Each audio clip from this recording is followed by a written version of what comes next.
ಗೋವನ್ನ ರುಂಡವನ್ನ ಕತ್ತರಿಸಿ ಅಮಾನುಷವಾಗಿ ಅಮಾನವೀಯವಾಗಿ ನಡ್ಕೊಂಡಿದ್ದಾರೆ. ಅದರ ಜೊತೆಗೆ ಇವತ್ತು ಬಿಜಾಪುರದಲ್ಲಿ ನಡೆದಿರ್ತಕ್ಕಂಥ ಘಟನೆ ಹಾಡು ಹಗಲಲ್ಲೇ ವ್ಯಕ್ತಿಯನ್ನ ಥಳಿಸಿರ್ತಕ್ಕಂಥದ್ದು. ಅಂದ್ರೆ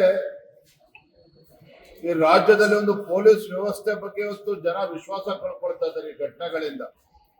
ಇತ್ತೀಚೆಗೆ ಚಾಮರಾಜನಗರದಲ್ಲೂ ಕೂಡ ಘಟನೆ ನಡೀತು. ರಾಜ್ಯಾದ್ಯಂತ ದೇಶಾದ್ಯಂತ ಸುದ್ದಿ ಆಗಿದೆ. ಚಾಮರಾಜಪೇಟೆನಲ್ಲಿ ಇವತ್ತು ಹೊನ್ನಾವರದಲ್ಲಿ ಆಗಿರ್ತಕ್ಕಂಥದ್ದು ಇಡೀ ಪ್ರತಿಯೊಬ್ರು ಕೂಡ ತಲೆ ತಗ್ಗಿಸ್ತಕ್ಕಂಥ ಪರಿಸ್ಥಿತಿ ನಿರ್ಮಾಣ ಆಗಿದೆ. ಮಾನ್ಯ ಗೃಹ ಸಚಿವರ ಹೇಳಿಕೆಯನ್ನು ಕೂಡ ನಾನು ಇವತ್ತು ಪತ್ರಿಕೆಗಳಲ್ಲಿ ಗಮನಿಸಿದ್ದೇನೆ. ಕಾನೂನು ಸುವ್ಯವಸ್ಥೆ ಎಲ್ಲವೂ ಕೂಡ ಸರಿಯಾಗಿದೆ ಅನ್ನೋ ರೀತಿಯಲ್ಲಿ ಬಿಂಬಿಸ್ತಾ ಇದ್ದಾರೆ. ಎಲ್ಲೋ ಒಂದ್ ಕಡೆ ಸಿದ್ದರಾಮಯ್ಯನವರ ಈ ಕಾಂಗ್ರೆಸ್ ಸರ್ಕಾರ ಈ ತರ ಘಟನೆಗಳು ನಡೆದಾಗ ಮೃದು ಧೋರಣೆಯನ್ನ ಏನು ಅನುಸರಿಸ್ತಾ ಇದ್ದಾರೆ. ಯಾರಿಗೂ ಸಹ ಈ ದೇಶದ್ರೋಹಿಗಳು, ಹಿಂದೂ ವಿರೋಧಿ ಶಕ್ತಿಗಳು ಇವತ್ತೇನು ರಾಜ್ಯದಲ್ಲಿ ಕೆಲಸ ಮಾಡ್ತಾ ಇದೆ, ಇವ್ರು ಯಾರಿಗೂ ಕೂಡ ಭಯನೇ ಇಲ್ಲ. ಇವತ್ತು